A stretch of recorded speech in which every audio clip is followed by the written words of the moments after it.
Hello, everyone. Welcome to another episode of Dark Rhino Security Confidential. I'm your host, Manoj Tandon, and today we have an awesome guest joining us, Melissa Thornley.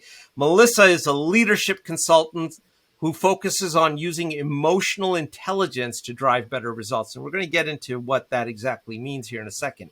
But she's a real leader out there. She has years of experience as an advertising and film executive, and has worked with companies like McDonald's, Walgreens, Anheuser-Busch, Nike, Coca-Cola, and PBS, to name a few.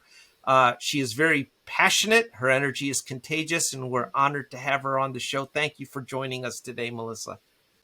Manoj, thank you so much for having me. I'm so excited to be here. Oh, it's fantastic. It's great to have a guest that departs from a little bit of our regular techie stuff that we talk about. But in saying that, you did start life in tech, right? So yeah, how did this happen? So I know it is kind of funny, and I think about it a lot. My first big job out of college was working with U.S. Robotics. Do you remember U.S. Robotics? Oh, I remember U.S. Robotics big time. Yes. Yeah. So last October, we had a big reunion. Casey Cowell was there, so working at a tech startup in the 90s that was all about the internet, when people really didn't know about the internet, people actually had to install a modem into their computer or attach it, right? So we would get, and people barely knew how to use computers, let alone anything about communications technology. So I ended up realizing, okay, nobody is reading these manuals. We need to do something different. And so I came up with this idea, and I went over to my manager and I said, hey, I've got this idea. Can we make it more fun? Can we make it a game? I'm picturing like a game, like a game board, like Monopoly or Sorry or something. And can we do that? And he looked at me like I was bananas for a second. And then he said, Melissa, that's a great idea. He walked me down the hall to the department that made the packaging and the manuals and all of this. This is a testament to excellent leadership, by the way. I had a different idea. I was not in that department. He introduced me. He basically sponsored me to another department and said, hey, Melissa has this great idea. That manager, Kevin McLaughlin, looked at me. He's like, oh my gosh, we need to do that. And we need a tech writer. And I was like immediately shifted out of the tech support department into the writing. Now, I had a writing background. I was editor of the school paper. I was originally a journalism major. So it wasn't like I was prepared for the moment, but the moment did occur, right? After being there and working in the tech side of writing, I switched over to copywriting because I really wanted to do something a little more marketing facing and a little more outward facing than tech writing. And so from there, I realized, you know what, Melissa, right out of school, you went into business. And I had friends that went to film school. They were artists. They were doing these other things. And so I decided, you know what, I want to actually take that chance myself. So I left that company and I went back to film school. Wow. When I was in film school, I was waiting tables to pay for film school. And I happened to meet a film editor.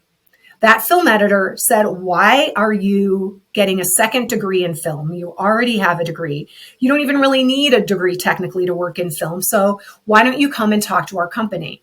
And so I did. So I quit film school and I started working at a film editing company where once again, lots of technology, right? When you're in post-production and you're working on the film editing side, you're dealing with a lot of technology. So were you working with real film?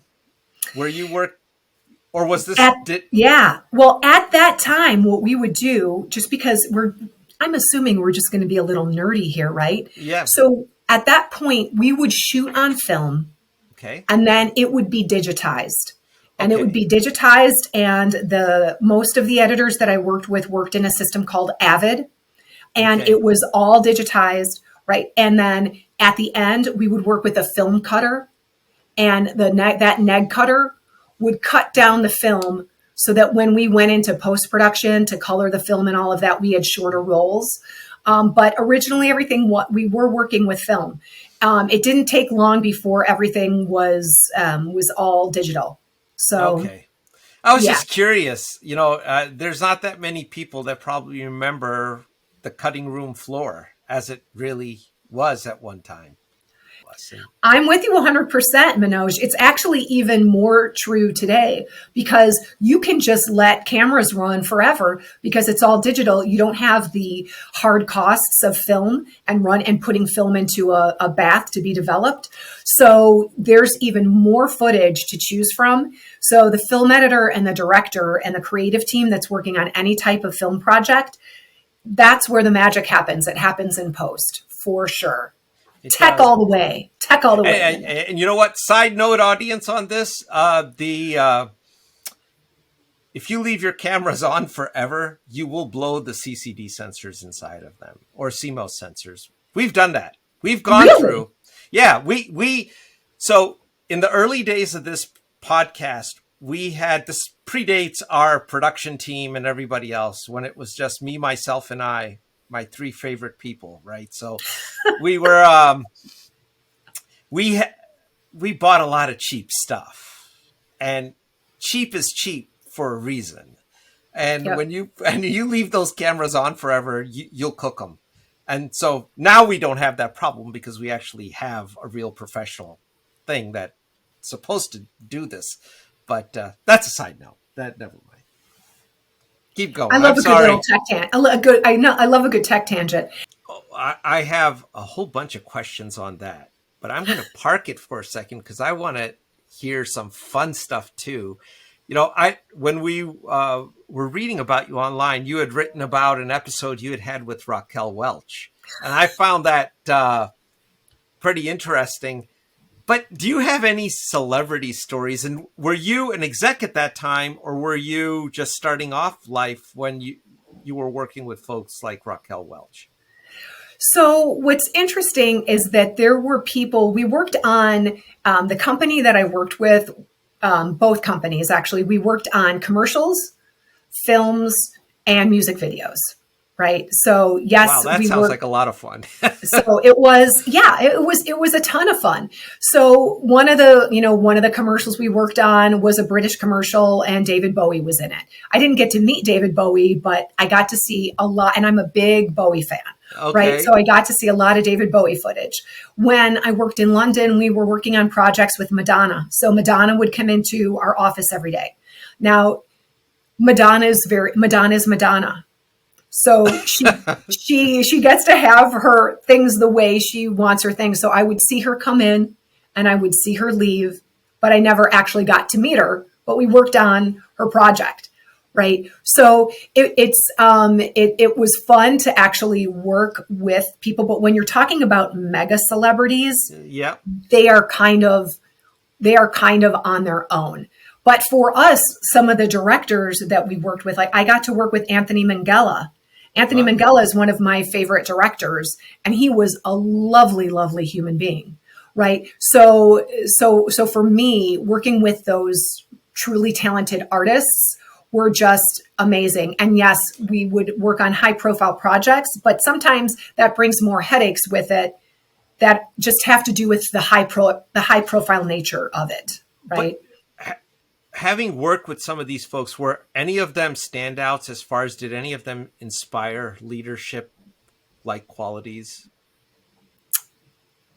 It's interesting. That's a great question, Manoj, because the filmmaking process is really collaborative. So in terms of leadership, people would own different aspects of it. So you want to have beautiful music, right? So you would work with a great composer to have the soundtrack, right? You want somebody with who's the voiceover, if there's a voiceover, who is going to be telling that story, right? Who is going to have that powerful voice to do that?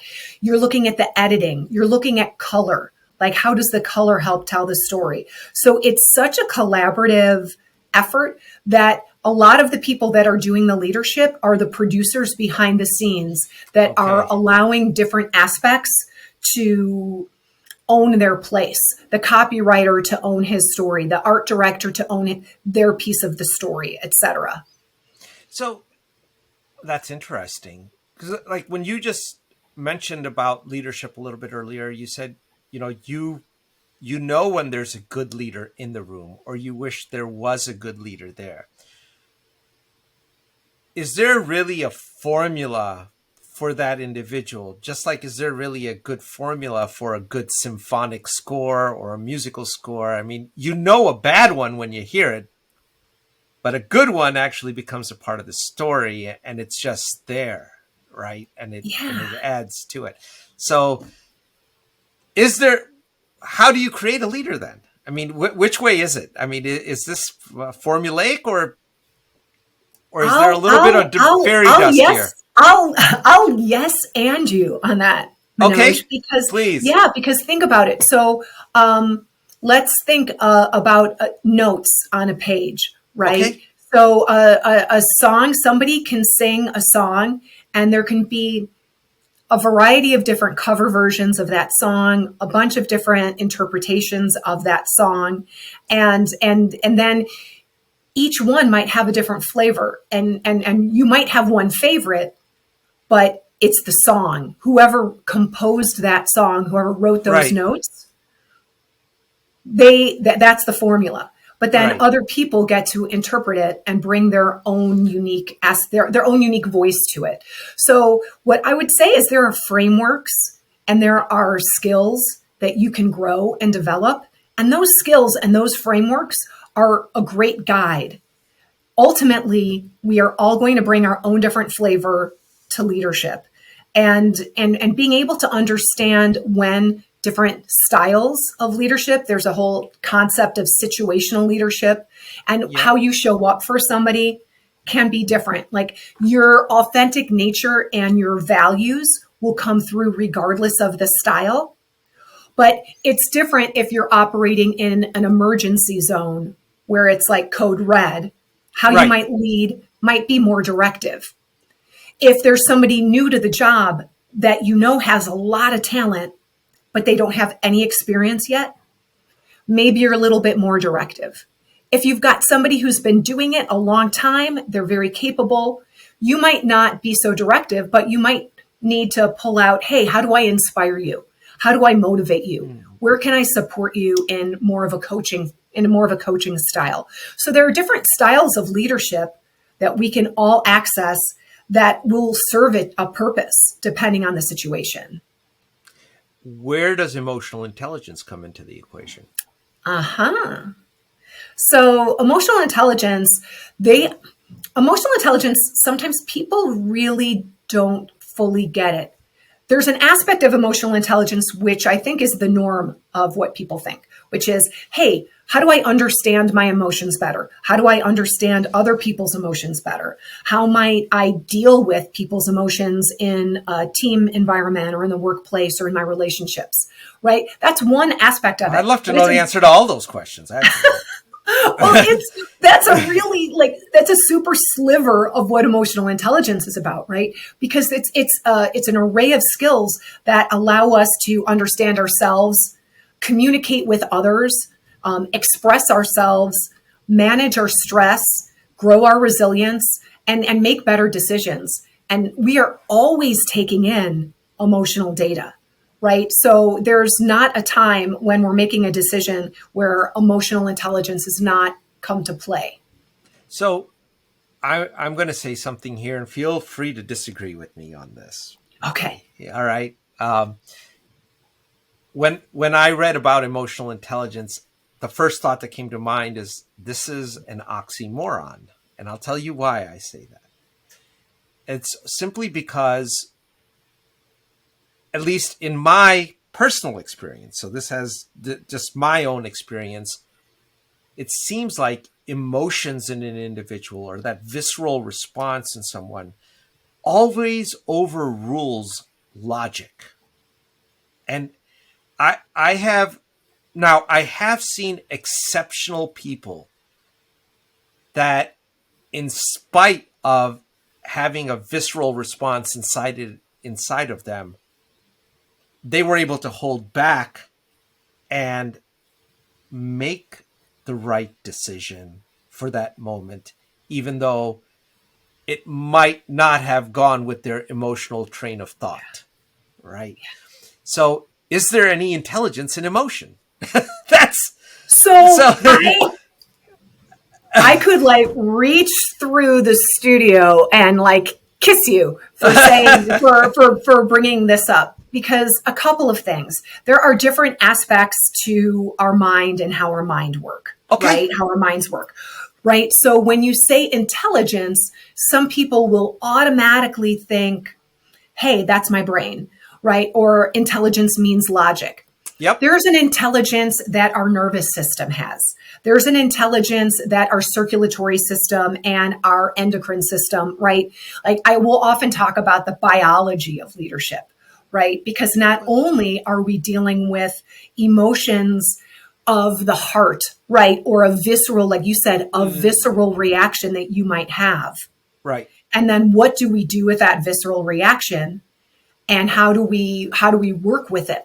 So we're working with all of it. We're working with the emotional reaction that we have, which is probably due to some, something in the environment, maybe a person, maybe a situation, scenario that is an emotional trigger for us, right? That activates us in a certain way. So then what do we do with that?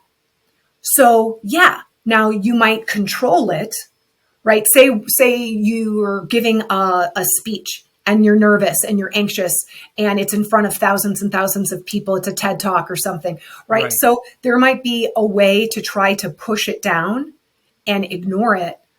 Or you might be able to say, hey, that's actually energy that if I try to push it down, I'll start to sweat. Maybe my face will turn red. Maybe it's going to come out one way or the other. It has to. Something has to be dealt with that energy. Something has to be done with it. So how do we work with it?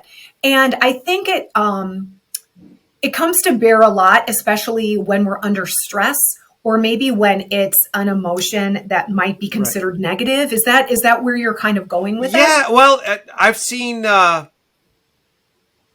even overjoyousness can lead to really bad decisions. Seen that side of the coin too. Oh my gosh. That's another thing that I can because optimism is actually an emotional intelligence skill that you can leverage. And I can guarantee you that there are times when we are overly optimistic and we, maybe we underbid a project. Maybe we look at the timeline and we're really optimistic about it and we cut ourselves short because we actually needed more time. Right? There are business decisions that we have to be aware of where our optimism is. We might look at a team, we might come in and our team is really burnt out. And we just, maybe we just went for a run or something and we have all the endorphins flowing through our system. We're like, okay, let's go. And the team looks at you like, are you kidding me? Like, no, we're totally burnt out right now. Right. So there's a way to understand, testing whatever emotion we are experiencing, testing, reading the room, understanding, okay, what's the actual reality? I might feel really optimistic, but it doesn't mean that it's not going to rain today on your golf game, right? It still might rain and thunder.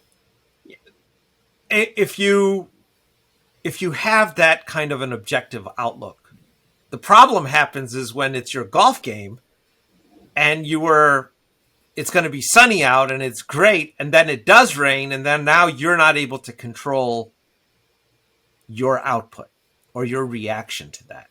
And it flows out in the world of business, it flows into decisions because you were expecting something else, but the unexpected happens, which is the story of my life. But it's always, I can't tell you what's going to happen this afternoon. I have no idea, but something will, I rest assured. It's your reaction to it that matters. So I guess emotional intelligence is developing emotional intelligence really about managing your triggers or managing and understanding the triggers of others. So that's actually one aspect of it as well. Looking at how can we grow our resilience. So if we know in advance, say, everybody has that aunt or that uncle that might trigger them at the holidays, right? We're going to some holiday meal, and somebody is going to be there, and maybe somebody is going to say that thing that they always say, and maybe they're going to comment on how you look, your appearance. Maybe they're going to ask you when something is going to happen. We've all got those people in our lives. Absolutely. So if we know, and that could be somebody on a webinar, there's that person that, all of a sudden you're like, oh boy, that person. Or it could be a situation or a scenario. Like, I jokingly started talking about golf. I actually don't know that much about golf. I've never played a game of golf aside from mini golf, right? Miniature golf. So, well, you know what? I've been golfing for many years, and I've never played a game of golf either. So I guess that we got something in common here, right? Oh my God, I love it. But yeah, the emotional intelligence skills, they help us navigate when we don't know, right? They help us deal with uncertainty when we don't know. But there are certain things that we do know. Okay, so how do I want to show up? Like, being intentional about how we want to show up. So say we know we might be walking into an environment that makes us anxious. Maybe it's a big networking event. Maybe you're going to a friend's wedding, but you don't know anybody there. You're the only friend from that part of their life or something, right? So you can be intentional and think, how do I want to show up? Oh, I want to show up as curious. I want to show up as intelligent, and I want to have all my facts together. I want to know I want to appear as an authority, right? You know how you want to show up, right? So then what do you need to do to prepare so that you can show up in that way? You can't control the situation, but if you know in advance that it might be kind of tough, preparing before a tough conversation, preparing before you go into a stressful situation, all of those things are ways to practice emotional intelligence skills. And that brings us to process, because when listening to you, it sounds like you're saying have a process in place. Yeah, I am all about systems and self-compassion. Those are my, hand in hand, systems and self-compassion. So a system could be anything from, hey, I've got a Google Calendar, in order to record this podcast and be with you here today. Like, I got a calendar invite. The invite told me where to be, gave me a link, right? So that's a system, right? There are also systems or processes that we can go through in terms of our day. Whether it's taking a few deep breaths before we hop on a call, whether it's pausing and reflecting on, hey, I'm meeting with this person. How do I want them to feel when we're done with this meeting? How do I want to feel after this meeting? What are my long-term objectives, right? Because then you don't know what's actually going to happen. I don't actually know all of the words that are going to come out of your mouth today, Manoj, but I have a sense of who I am and what I want to bring, right? I don't, and you know what? I don't know what's going to come out of my mouth either. So, being able to have some type of a framework is key. And then being self-compassionate, like being able to say, hey, I thought it was going to look like this. I thought my golf game was going to look like this. And then it rained, or then, I forgot my sunglasses, whatever the thing is, right? It didn't turn out the way I thought. Okay, I can be compassionate with myself. I can be compassionate with others around me. And that really supports the system, because sometimes we think the system is broken. The system isn't broken. We're not broken. We just have to work the system, work our processes, and be self-compassionate. And, I'd probably just add one more thing to that, is have a sense of gratitude. Yeah. I think if, hey, we're all fortunate to be on a podcast, but I have been all over the world, and there's people who would think this is a luxury beyond luxuries, right? That they're worried about the day-to-day. So having a sense of gratitude might help inculcate a sense of compassion in someone. Maybe. I agree. 100%. Gratitude and empathy, both. Yes. I think so. I would hope so, at least. But then that comes to the question. So I've met a lot of executives who are all about results, and especially I spent a lot of time in sales, and that's all about your quota and what are you doing to push. But what I learned out of that entire experience is that no one can guarantee a result. I don't care if you're Jack Welch, you can't guarantee a result. That is beyond your ability to do. The best you can do is put a process in place that is going to guide the entire organization to a result that you will want to have happen. But if all you do is focus on the result and not the process, I don't know how that's a recipe for success. So am I wrong in that thought? Or Yeah, it's an interesting question because you want to have metrics to understand what success looks like. Sure. Right?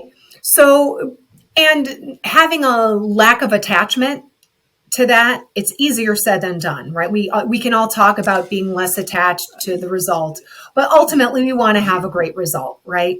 So it's looking at what's the scope of that, what does that look like, and having a process that moves it forward so that whether or not you win or lose the game, you played a great game, right? So Yes. we've all been to name your favorite sport match where you were like, oh my gosh, that was an amazing game. Yeah, we didn't win it, but that we played like we were superior. It was amazing, right? And we've all been to games where you've won, but it was kind of like a gimme. Yeah. You didn't really have to There's play no that fun hard. in that. No, there's not. So it's really looking at, hey, what does success look like? What are the metrics around it? And then having a cycle, right? There's a cycle of productivity, which we talk about with clients all the time. So there's the idea and starting it. There's doing it. There's completing it. And then there's the acknowledgement piece, right? Now, the acknowledgement piece can be, hey, this is where we rocked it. We rocked it in A, B, C areas. Right. All right. Where could we have shifted? What could we have done better? Oh, well, we could have done X, Y, Z better. Okay, cool. Now let's use that information and also use that energy to start the next thing. So you can do that if you're a salesperson. You can do that after every sales call. Hey, what worked? What didn't work? What do I want to do better? And so you can constantly be improving. And ideally, those types of processes will drive better results. The other thing that I think where you're heading with it a little bit is results over everything, where you actually need relationships and support of other relationships in order to make those results happen. So if you're aiming for results and not paying attention to the relationships that support you getting those results, Yes. yeah, that can be a recipe for disaster. Maybe you get some good short-term results, but then in the long term, it doesn't work out. We don't have enough time to talk about all the train wrecks, but there's a lot of anecdotal stories I could tell on exactly what you're talking about, and where the wheels always seem to fall off the bus. I've heard this from people time and time again. Well, they'll complete a cycle. They might lose the sales cycle, but at the end of the quarter, at their QBR, they don't want to talk about their losses because they view that as a negative. Because we don't want it. We only talk about positives. Always be selling whatever horse shit someone's come up with. I had a sales mentor that was fantastic, a very intelligent man. I won't embarrass him on air, but he that old adage about you can only lead a horse to water, but you can't force it to drink. Well, he kind of painted a different picture, and it's always stuck with me, is that he was like, Manoj, your job is not to lead the horse to water. Your job is to make the horse thirsty. After that, if the horse is stupid, You can't help it. It's not going to drink, man. I mean, you got to move this along. But that cycle of looking at, and I'm picking on sales, but we can pick on anything. I look at cybersecurity, which is what my profession is now. When you look at a breach or you look at an incident that takes place, it's utterly important to go back and review. Where did the train wreck happen and how did it take place? And acknowledge it and not play the blame game. And I've seen a lot of people don't want to do that. They just always want to focus on the positive and they just keep going after the result, but then the results never come. Yeah. And what you're talking about, I see all the time when you're either way, you could either be focusing only on the positive or only on the negative. When you're not actually fully acknowledging what's going on or the process or the people involved in the process, you're missing out on actual accountability, right? Hey, who made this happen? Awesome. Yeah. Who made this? Who helped make this happen? Okay, let's look at this, right? And if everybody on the team has personal accountability and then also accountability at the team level, then everybody is in it. You know, we talk a lot about having permission to fail, but it's often just glossy, like a gloss on a gloss over, right? We're not really doing it. Like what leadership is really messy. A lot of times people think about leadership and, oh, it's a title. It's accepting the trophy. Leadership is a mess. It is a mess. You are cleaning up messes all day long. It's a mess. So you have to be willing to be in the mess and acknowledge, oh, okay, that's great. Like I just dropped a dozen eggs on the way to the fridge and they're all on the floor. You can talk about the positive. There's not a lot of positive about cleaning up a dozen broken eggs on the floor. And you can moan about it, but you have to clean up the eggs. Otherwise it's going to be a double mess. Yeah. Especially if you have dogs, Manoj. Oh, yeah, I do. And it will be a big mess. You're absolutely 100% accurate about that. From personal experience. Be a big mess. So I have to ask you then, how do you, given the fact that leaders are often dealing with messy situations, and leadership is a mess, I completely agree with you on that. And there is an acknowledgement problem somewhere in the loop. How do you politely tell a leader that you are the problem? Your baby's ugly. And that's the root cause of all the nonsense that's going on around here. That's a great question. That's a great question. Now it depends on let me add a third part to that. Oh, okay. Is it better? Is it better?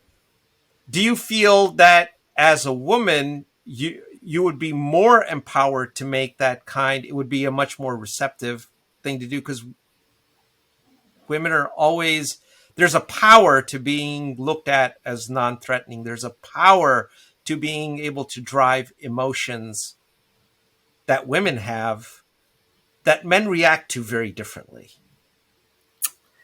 You know, that's an interest. That's put really in an interesting way. I mean, yeah, I hope I haven't said anything politically incorrect. No, I mean, I think what we're looking at here, there are perceptions, there's unconscious bias, there's how people are raised and what they learned from their culture, and like. So the way you're using the way we're looking at it right now is kind of from, at least from my vantage point, I grew up in the Midwest.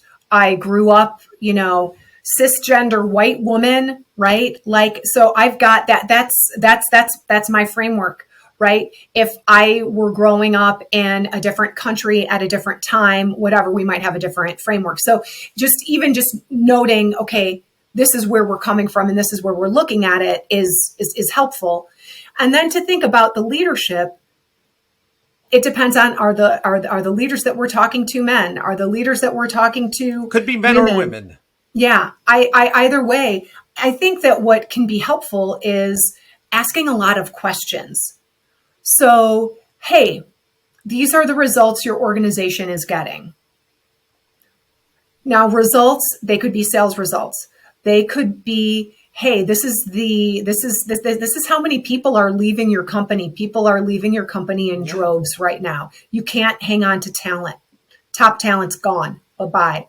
Okay, that's a result, right? Yep. So looking at a culture, like a corporate culture could be a result, right? An impact on the environment, that could be a result, right? So really like looking at, okay, what are all the results that are happening? Are you happy with these results? Okay, yes, no, okay. Maybe there's going to be happy with some, not so happy with others. Great. Okay, so now what are you willing to do to get a different result? Right? And now if you've got somebody who's in a leadership position that is willing to get a different result, they will be all in. And then it's looking at data. Okay, what data are you receiving? Some of that might be facts and figures. Some of it might be, hey, we're doing great, but I hate my job and I think I'm going to have a heart attack every Sunday night before I go into work on Monday morning. And I can't live like this. It's not sustainable, right? That's also a piece of data to look at, right? So when we look at all of these pieces of data and there's a framework, I use a lot of assessments with teams and with leaders. Okay. So oftentimes they're self-reported. Sometimes they're self-reported. Sometimes we'll do like a 360 where other people will report in on something. You can say, hey, this is how you're showing up. Is this in alignment with how you feel like you're showing up? You know, here are some things that we can play with and look at. And why don't we try one new thing and see if that impacts and gets you better results, right? So you have to have a willing leader, to your question. Like you have to have a willing leader. And if you don't have a willing leader and that willing leader is not the owner of the organization and the owner of the organization or a board of directors, like they can make their own decisions. But right. I have worked with leaders that are very willing and they're in very messy situations and they make a lot of progress. And I've worked with leaders that are in not that, whatever, but they're not that willing. Well, if they're not that willing, the change, the ability to progress or evolve or get different results is very slim. You have to be willing. I think, well, that was worth the price of admission. That's really good. And I hope for people who are in that leadership role that are listening, or even if, you're a tech person, understand that because it's going to kind of set the tone of the direction of the company, the organization that you're with, and everybody wants to win. You don't want to be part of a losing team. 100%, Manoj. And, sometimes there are times where I might not be willing to compromise on something. We all have our non-negotiables, right? Yep. And that's okay. And when we get into a scenario where there is a non-negotiable, we can also look at, is there a cost to this? And what is that cost? So maybe I don't feel willing in this moment. And maybe looking at the cost, looking at what it's costing me will help with a change. I can count on one hand the number of leaders that have had the emotional intelligence to actually pull that off. That's because that requires a lot of objectivity. And that is the one thing I wish if we could embed objectivity into people, we would have a different planet altogether. But that's why we have different perspectives, right? I have my lens and my perspective. I'm talking to you right now. You have a different lens and a different perspective potentially, right? And so that's a gift because I can't think I can be empathetic, but I don't have your experience. And so you sharing your experience with me allows me to understand things more. That's why working with people that come from diverse backgrounds and have different skill sets, it's great. I love talking to people that think the exact opposite of me, because then I can say, hey, I already know what I know because I know it. I know it really well, right? tell me where I'm wrong.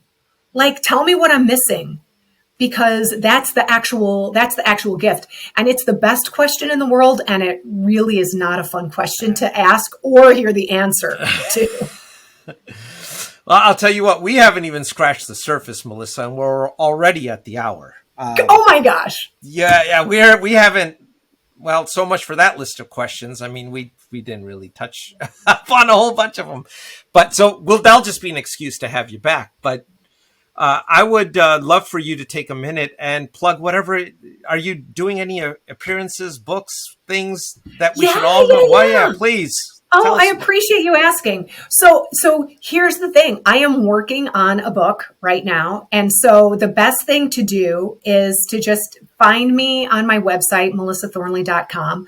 Okay. Find me on LinkedIn, because what I'm doing is I am writing a lot of articles. And so I'll be putting articles out in the newsletter. And then as the appearances come up and as the book gets more and more done, you'll be there. You'll be there. One of the things that we didn't even talk about, like I'm kind of on the spectrum, neurodivergent.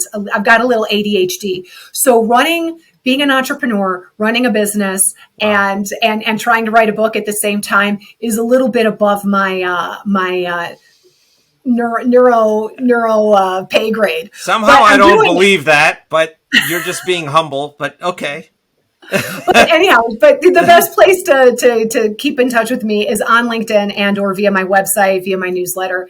And that's where you'll see all the news that's fit to print. That's awesome. And you know what? When you get your book out, come back. We'd love to. I would love that. This has been such a pleasure. Because as you said, yes, you're in the business of cybersecurity and emotional intelligence. I work a lot with people in tech. I work a lot with people in sales. Like, it does come to play. It does come to bear. Oh, in our industry, it has a huge effect. And if we, at least in cybersecurity, if people could understand the emotional motivations of the bad actors, it would be a very different approach to dealing with the problem than what we have today. But that'll be for another episode altogether. Stay tuned. Stay tuned. Teaser. Thank you so much, Melissa. It was a pleasure to have you. You're fantastic, and keep up the great work. Oh, thank you so much. Absolute pleasure. Thank you.